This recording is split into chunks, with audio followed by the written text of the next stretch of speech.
اعوذ باللہ من الشیطان الرجیم بسم اللہ الرحمن الرحیم رب اشرح لی صدری ویسر لی امری واحلل عقدۃ من لسانی یفقہوا قولی یا رب العالمین اللہم صلی علی محمد وعلی آل محمد کما صلیت علی ابراہیم وعلی آل ابراہیم انک حمید مجید اللہم بارک علی محمد وعلی آل محمد کما بارکت علی ابراہیم وعلی آل ابراہیم انک حمید مجید۔ سب کو السلام علیکم ورحمۃ اللہ وبرکاتہ۔ الحمدللہ ہم لوگوں نے کل دیکھا تھا کیسے نبی صلی اللہ علیہ وسلم کے اوپر صلوات بھیجنا، یعنی کہ ان کے اوپر درود بھیجنا کتنا اہم ہے، یعنی کہ کتنے نیکیاں ملتی ہیں ہمیں اور ہمارے درجات بھی بلند ہوتے ہیں۔ تو ہمیں کبھی کبھی، آج کا ایپیسوڈ انصاف کے اوپر ہے، ہمیں کبھی کبھی نا کوئی دو لوگوں کے بیچ لڑائی ہو جاتی ہے یا پھر جھگڑا ہو جاتا ہے، ہمیں فیصلے کرنے کے لیے بلایا جاتا ہے، تو اس وقت ہم کیا کریں گے، یعنی کہ ہم لوگ کیسا فیصلہ کریں گے، یہ ہم پر ہوتا ہے۔ اگر جس کے بیچ میں ہم فیصلہ کرنے والے ہیں وہ چاہے ہمارے دو دوست ہی کیوں نہ ہو، دونوں دشمن ہی کیوں نہ ہو، یا چاہے ایک دوست اور ایک دشمن ہی کیوں نہ ہو، لیکن فیصلہ ہر گھڑی میں مشکل ہی ہے ایک مومن کے لیے، کیونکہ اس کو ہمیشہ ڈر ہوتا ہے کہیں وہ ناانصافی نہ کر دے، کیونکہ ناانصافی جب وہ کرے گا، سبحان اللہ، اس کی بھی زندگی میں آئے گا، وہ کبھی بھی ناانصافی نہیں کرنی چاہیے کسی کے ساتھ۔ تو کیونکہ ایک طرف سن کے کبھی بھی فیصلہ نہیں کرنا چاہیے، ہمیشہ بات دو طرف کی سننی چاہیے۔ تو جب ہم چاہے دو دوست ہی کیوں نہ ہو، چاہے دو دشمن ہی کیوں نہ ہو، چاہے ایک دوست اور ایک دشمن ہی کیوں نہ ہو، ہمیں عدل اور انصاف کے ساتھ فیصلہ کرنا ہے، اور مومن ہر حالت میں ڈرتا ہے فیصلہ کرنے سے، انصاف کرنے سے، وہ کبھی بھی اپنے آپ کو فیصلے کی جگہ پر نہیں رکھتا اور نہیں رکھنا چاہتا ہے۔ بہت سارے صحابہ اسی لیے خلافت جب ان کے اوپر دے رہے تھے، ابوبکر رضی اللہ کو جب خلیفہ بنا رہے تھے، وہ اپنے لیے بیعت نہیں دے رہے تھے، وہ تو کسی اور کو بیعت دے رہے تھے، لیکن تمام صحابہ ان کے اوپر بیعت دیے تھے۔ تو اس طرح مطلب جب مومن انصاف کرنے سے، یہ عدل کرنے سے نا بہت ڈرتا ہے کہیں وہ ناانصافی نہ کر دے کہہ کر۔ اسی لیے ہمیں بھی جب بھی کوئی فیصلہ کرنے کے لیے بلا جائے، جب بھی کوئی بات کہیں، تو ہمیں اچھے سے فیصلہ کرنی چاہیے، اچھی باتیں بتانی چاہیے، کیونکہ اللہ سبحانہ وتعالیٰ قرآن میں بھی کہا ہے نا، وَتَوَاصَوْا بِالْحَقِّ وَتَوَاصَوْا بِالصَّبْرِ، بے شک وہ سارے لوگ، والعصر ان الانسان لفی خسر، خسارے میں ہیں، سوائے ان چار اعمال کرنے والے لوگوں سے۔ کون ہے؟ الا الذین آمنوا وعملوا الصالحات، ایمان بھی لائے، بلکہ ایمان ہی لانا نہیں کافی ہے، بلکہ اعمال بھی نہیں کرے، وتواصوا بالحق وتواصوا بالصبر، حق کی طرف بلائے اور صبر کی طرف بلائے۔ یہ نہیں کہا رشتے توڑنے کی طرف بلائے، یہ نہیں کہا دشمنی کی طرف، حق کی طرف، صبر کی طرف بلائے، ہے نا۔ یہ نہیں کہا کہ جب وہ غلط بھی ہو صحیح بھی ہو، نہیں، حق اور صبر کی طرف بلائے۔ تو اس طرح انصاف کرنے سے ایک مومن ہر حال میں ڈرتا ہے، اور قرآن میں سب سے اہم آیت ہے انصاف کی، وَلَا يَجْرِمَنَّكُمْ شَنَآنُ قَوْمٍ أَلَّا تَعْدِلُوا، کہ تمہیں کسی کی نفرت ناانصافی کرنے پر آمادہ نہ کر دیں، یعنی کہ کسی کی نفرت تمہارے دل میں جو ہے وہ تمہیں ناانصافی کی طرف نہ لے کے جائے کہہ کر اللہ سبحانہ تعالیٰ نے قرآن میں کہا ہے، اور یہ سب سے اہم آیت ہے انصاف کے بارے میں۔ تو جب بھی تم انصاف کرو تو عدل پہ کرو،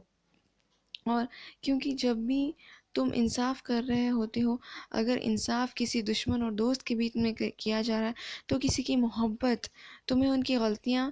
صحیح نہ لگنے لگے، یعنی کہ ان کی محبت کی وجہ سے ان کی غلطیاں درگزر کرنے کے لائق لگتی ہیں، اور ان کی غلطیاں ہمیں دکھائی نہیں دیتی، لیکن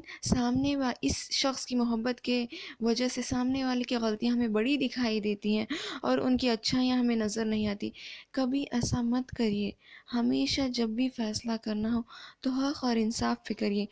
ایک بات یاد رکھیے، نبی صلی اللہ علیہ وسلم کی سیرت سے ملتا ہے، جب رسول صلی اللہ علیہ وسلم نے ایک شخص کو بھیجا تھا زکوٰۃ لینے کے لیے ایک بستی کی طرف، تو وہ گئے اور وہ کہنے لگے، وہ جب بستی والے زکوٰۃ دینے کے لیے اپنے تلواریں لے کر ٹھہرے تھے، کیونکہ اس دن میں تلواریں یہ سب چیزیں زکوٰۃ میں دی جاتی تھی، تو وہ شخص باہر سے ہی ان لوگوں کو تلواریں لیے دیکھا اور کہنے لگا محمد صلی اللہ علیہ وسلم کے پاس آ کر، وہ قوم والے پھر گئے اسلام سے۔ نبی صلی اللہ علیہ وسلم ہمیشہ دونوں طرف بات سنتے تھے، اور ہمیشہ صرف بات کو ایک بار سن کر فیصلہ نہیں کرتے تھے بلکہ بار بار اسے کنفرم کرتے تھے۔ تو نبی صلی اللہ علیہ وسلم خالد بن ولید رضی اللہ عنہ کو بھیجتے اور کہتے جاؤ جا کر حالات معلوم کر کے آؤ۔ تو جب جاتے ہیں خالد بن ولید رضی اللہ عنہ، تو وہ بہت ہوشیار صحابہ تھے، باہر رکتے ہیں اس قوم کے اور نماز کے وقت کا انتظار کرتے ہیں۔ جیسے نماز کا وقت ہوتا ہے وہ اذان دے کر نماز پڑھتے، جب تک خالد بن ولید رضی اللہ عنہ اندر داخل نہیں ہوتے۔ جب وہ لوگ اذان دیتے ہیں اور نماز پڑھتے ہیں، جب خالد بن ولید رضی اللہ عنہ اس قوم میں داخل ہوتے ہیں اور کہتے ہیں اور وہ تمام قوم کے لوگ اپنی حالت بیان کرنے لگتے ہیں، دیکھو ہم لوگ ایسا زکوٰۃ دینے کے لیے آئے تھے، لیکن وہ شخص باہر سے ہی ہمیں اسلام سے پھر گئے سمجھا اور وہ چلے گا، پتہ نہیں اس نے کیا سمجھا ہوگا، لیکن ہم تو یہ تلوار یہ سب کچھ زکوٰۃ کے لیے ٹھہرے تھے۔ تو جب ہی اللہ سبحانہ تعالیٰ نے قرآن میں آیت نازل کی تھی، کوئی بھی جاہل تمہارے پاس کوئی بات لے کر آئے تو اس کی بات کو سچ مت سمجھ لینا، اور تم سچ سمجھ کر فیصلہ نہ کر دینا، کیونکہ انجانے میں تم ایسا فیصلہ کر دو کہ تم کسی اور کی، یعنی کہ تم کسی نادان کا دل دکھا دو اور پھر بعد میں پچھتاتے بیٹھ جاؤ۔ سبحان اللہ، یعنی کہ تم انجانے میں کسی بے گناہ کا دل دکھا دو، اس کو قصوروار ٹھہرا کر دو اور بعد میں جا کر پچھتاؤ، یہ صحیح نہیں ہے نا۔ اسی لیے پہلے ہی جب ہم فیصلہ کر رہے ہیں سوچ سمجھ کر کرنا چاہیے، بعد میں پچھتاوے سے تو بہتر ہے جب بلایا جا رہا ہے فیصلہ کرنے کے لیے تو دونوں طرف کی بات سن کر کریں۔ اگر دونوں طرف کی بات نہیں سن سکتے تو اچھا گمان کریں، اچھا گمان، اچھائی کی طرف، وتواصوا بالحق وتواصوا بالصبر، صبر کی طرف بلائیں، حق کی طرف بلائیں۔ یہی ہے، کسی کی محبت آپ کو ناانصافی کے اوپر آمادہ نہ کر دے، اپنی گھر والوں کی محبت ہو، کسی کی محبت ہو، قوم کی محبت ہو، ناانصافی پہ آمادہ نہ کرے، کیونکہ نبی صلی اللہ علیہ وسلم نے فرمایا ہے جو کوئی قوم کی محبت بھی ہو سکتی ہے۔ عمر بن خطاب رضی اللہ عنہ ایک بار کیا کرتے ہیں، عمر بن خطاب رضی اللہ عنہ تھے ہی ایسے بادشاہ، خلیفہ، وہ انصاف کے لیے جانے جاتے تھے۔ سبحان اللہ، ان کی انصاف کے تو واللہ بہت زیادہ باتیں ہیں، بہت زیادہ ان کی سیرت میں ان کے انصاف کے بارے میں ملتا ہے، اور وہ جانے ہی چاہتے تھے انصاف کے بارے میں۔ انشاءاللہ اگر مجھے موقع ملے گا بقرعید کے بعد میں تھوڑے عمر رضی اللہ عنہ کے اوپر سیریز بناؤں گی، چھوٹے چھوٹے، کیونکہ ان کے بہت واقعات ہیں ان کی زندگی میں، بہت بہت بہت زیادہ، اور رسول صلی اللہ علیہ وسلم نے بھی بشارت دی تھی کہ عمر بن خطاب بہت زیادہ انصاف کرے گا کہہ کر، بہت زیادہ۔ تو انشاءاللہ میں ان کے بارے میں چھوٹے چھوٹے ایپیسوڈز بناؤں گی انشاءاللہ بقرعید کے بعد۔ آپ لوگوں کو وعدہ نہیں کر رہی ہوں، لیکن کوشش کروں گی، کوشش کرنے پر اللہ کی مدد آتی ہے، اس لیے میں کہہ رہی ہوں میں کوشش کروں گی۔ تو عمر بن خطاب رضی اللہ عنہ کے پاس ایک یہودی اور ایک مسلمان آتے ہیں، دو شخصیتیں آتی ہیں، اور فیصلہ کرنے کے لیے جب ان کو کہا جاتا ہے تو عمر بن خطاب رضی اللہ عنہ اس یہودی کے حق میں فیصلہ کرتے ہیں، یعنی کہ دونوں طرف کی بات سنتے ہیں اور یہودی کے حق میں فیصلہ کرتے ہیں۔ قوم کی محبت ان کو ناانصافی پہ آمادہ نہیں کر دی، وہ ہمیشہ انصاف کرتے تھے۔ تو یہودی نے کہا اے عمر، تم نے حق پر فیصلہ کیا۔ تو عمر بن خطاب رضی اللہ عنہ کے ہاتھ میں درہ تھا، وہ مارتے اور کہتے، مطلب مارنا مطلب ایسا زور سے نہیں، بس تھوڑا سا ہلکا سا کرتے اور کہتے کہ وما یدریک، تمہیں کیسے پتا؟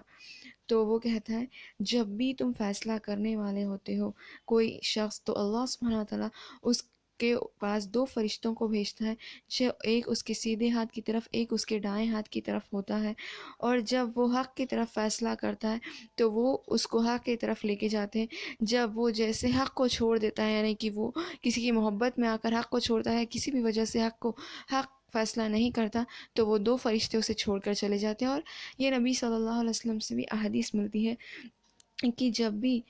کوئی فیصلہ کرنے والا اپنے آپ کو فیصلے کی جگہ پر رکھ لے، یعنی کہ زبردستی اس کو کوئی فیصلہ کرنے کے لیے نہیں بلا رہے، وہ اپنے آپ کو فیصلے کی جگہ پر رکھ لے، تو اس کے اوپر کوئی بھی اللہ کی برکتیں نہیں ہوتی، بلکہ اس کے اوپر حق فیصلہ کرنے کی ذمہ داری ہوتی ہے۔ لیکن جب کوئی اس کو فیصلہ کرنے کے لیے بلائے، یعنی کہ وہ خود فیصلے کی جگہ پر نہیں آ رہا، قاضی نہیں بن رہا، بلکہ اس کو قاضی بنا جا رہا ہے، یعنی کہ فیصلہ کرنے والا بنایا جا رہا ہے، تو وہ اللہ سے ڈرتا ہے اور وہ ناانصافی سے ڈرتا ہے، تو اللہ سبحانہ و تعالیٰ اس کے پاس دو فرشتوں کو بھیجتے ہیں، تاکہ اسے سیدھے راستے کی طرف دکھائے، اور وہ دوست فرشتے اسے سیدھے راستے کی طرف، انصاف کی طرف ہدایت دیتے ہیں، یعنی کہ اسے گائیڈ کرتے ہیں۔ تو اسی طرح ہمارے پاس دو فیصلے ہوتے ہیں۔